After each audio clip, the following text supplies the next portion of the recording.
falar em prazo, o presidente da Câmara diz que o governo tem até 10 dias para apresentar uma medida alternativa ao aumento do IOF.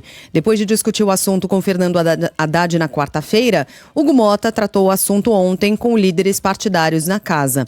Parlamentares já protocolaram mais de 20 projetos que buscam impedir a elevação do tributo e pressionam para a votação de pelo menos um deles na semana que vem.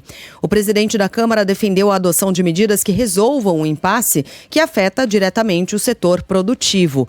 Para pressionar deputados e senadores, o Ministério da Fazenda tem argumentado que a derrubada dessa medida levaria a uma trava na liberação de emendas parlamentares. João Pedro Melo, bom dia, JP. Oi, Sheila, bom dia a você, bom dia a todos que estão nos acompanhando. Falei ontem sobre a relação ter esfriado com o Congresso, né, Ministério da Fazenda, governo e etc.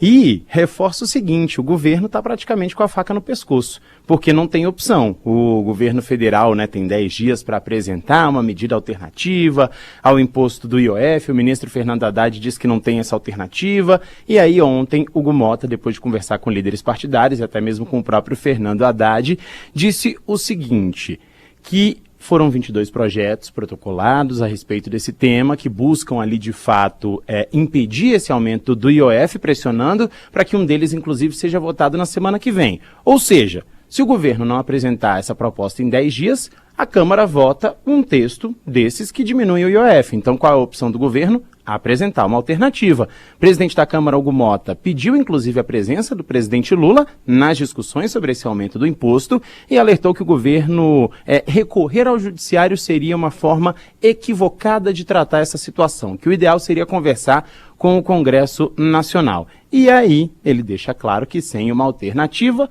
o Congresso vai votar um dos textos que já chegaram por lá. Vamos ouvir. E esse período de mais ou menos 10 dias foi o período que tanto o presidente da Câmara como o presidente do Senado entenderam ser razoável para que o governo possa trazer uma alternativa a essa decisão de mudar, de elevar, melhor dizendo, o IOF. Nosso intuito na presidência da Câmara é agir sempre com responsabilidade, com equilíbrio, mas também com muita firmeza para deixar claro qual é a posição do parlamento. Nosso país está cansado de aumento de impostos. Há um esgotamento aqui na casa com essas medidas. E nós estamos aqui de público comunicando que a Câmara voltará a avaliar na semana seguinte, a semana que vem, a pautar o projeto de decreto legislativo que susta a medida do governo para as operações financeiras. Bom, por que o pessoal está tão preocupado, né, com relação a essa questão do IOF? O argumento é exatamente de que um aumento de tributo de imposto encarece operações de crédito e, obviamente, dificulta investimentos. Para pressionar deputados e senadores, o Ministério da Fazenda tem argumentado exatamente que a derrubada dessa medida pode levar a uma trava nas emendas parlamentares, o que é uma discussão que já vem se arrastando há muito tempo com o Congresso Nacional, e deputados da base governista têm alertado o seguinte, que a suspensão desse decreto vai ter consequências, como, por exemplo, o bloqueio de mais de 20 bilhões de reais do orçamento. Hugo Motta sugeriu como alternativa à alta do imposto medidas como corte de isenções fiscais e também a reforma administrativa. Segundo ele, porém, vai caber ao governo apresentar, então, essas alternativas. O que é que nós estamos defendendo, antes que perguntem? Que venham medidas mais estruturantes, que o Brasil possa enfrentar aquilo que é preciso, para poder entrarmos no momento de mais responsabilidade fiscal, e essa é uma fala que eu tenho feito. Nós temos defendido rever a questão das isenções fiscais, que o Brasil não aguenta a quantidade de isenções que hoje o nosso país tem. Se nós somarmos as isenções públicas e as isenções do setor produtivo, nós chegamos perto de R$1 trilhão.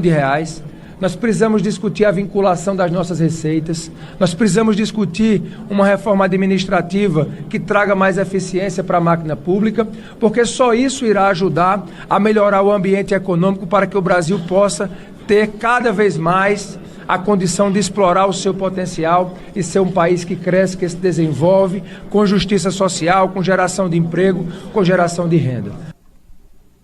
Bom, em meio à crise interna provocada, então, por esse decreto que eleva o IOF, o ministro da Fazenda, Fernando Haddad, desabafou. Em uma cerimônia de criação do assentamento Maila Sabrina, no Paraná, com a presença de militantes do MST, Haddad reconheceu as pressões do cargo e disse que servir ao governo Lula é interessante, mesmo com todos os desgastes. Servir ao governo do presidente Lula é sempre uma coisa interessante.